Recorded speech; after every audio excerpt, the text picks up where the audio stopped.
Hi friends, இன்னைக்கான ஒரு குட்டி மோட்டிவேஷன். ஸோ ஒரு வியாபாரி சீப்பு விற்கிற தொழிலை செஞ்சுட்டு இருக்காரு. அவருக்கு 3 மகன்கள் இருக்காங்க.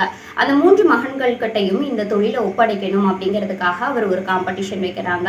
என்ன பண்ணுறாங்கன்னா, இந்த 1000 சீப்புகளை கொடுத்து ஒவ்வொருத்தரும் நீங்கள் வித்துட்டு வரணும். ஆனால் ஒரு கண்டிஷன், இதை வந்து நீங்கள் புத்த மடாலயங்களில் தான் நீங்கள் விற்கணும் அப்படின்னு சொல்லிடுறாங்க. ஸோ உடனே உங்களுக்கெல்லாம் புத்த பிட்சுக்கள் எல்லாமே மொட்டை தலையோட தான் இருப்பாங்க. நம்ம எப்படி சீப்பு விற்கிறது அப்படின்னு யோசிக்கிறாங்க.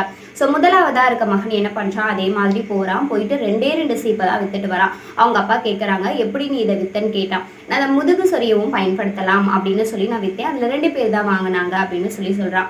2வதாக இருக்க மகனும் அதே மாதிரி போகிறான். அவன் 10 சீப்புகள் வித்துட்டு வரான். அவன் கிட்ட கேட்டாங்க, எப்படி நீ வித்த அப்படின்னு கேட்டதுக்கு அவன் சொல்கிறான், அந்த புத்த மடாலயத்துக்கு நிறைய பார்வையாளர்கள் வராங்க, அவங்க மூலமாக நான் அந்த 10 சீப்புகளை நான் விற்றேன் அப்படின்னு சொல்லி சொல்கிறான்.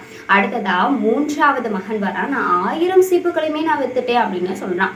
நீ எப்படி வித்த அப்படின்னு அவங்க அப்பா கேட்குறாங்க. அவன் சொல்றான், நான் புத்த மடாலயத்தோட தலைவரை பார்த்து அவர்கிட்ட இந்த பார்வையாளர்கள் இங்கே அதிகமாக வராங்க, இந்த சீப்புகளில் நீங்கள் புத்த வாசகங்களை பொறிச்சு நீங்கள் கொடுத்தீங்கன்னா அதன் மூலமாக புத்த வாசகங்களும் பிரபலமாகும், அவங்களும் பயன்படுத்திப்பாங்க அப்படின்னு சொல்லி இந்த மொத்த சீப்புகளையும் அவர்கிட்ட நான் கொடுத்துட்டேன். அது மட்டும் இல்லாமல் அந்த புத்த வாசகங்கள் பொறிக்கிறதுக்கான அந்த தொகையுமே நான் வாங்கிக்கிட்டேன் அப்படின்னு சொல்கிறான்.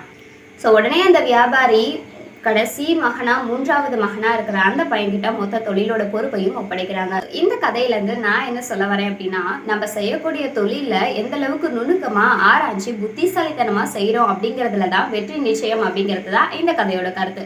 இந்த வீடியோ பிடிச்சிருந்துச்சுன்னா லைக் பண்ணுங்க, ஷேர் பண்ணுங்க, கமெண்ட் பண்ணுங்க. ஞாபகமா நம்ம சேனலை சப்ஸ்கிரைப் பண்ணிக்கோங்க. தேங்க்ஸ் ஃபார் வாட்சிங். Bye bye.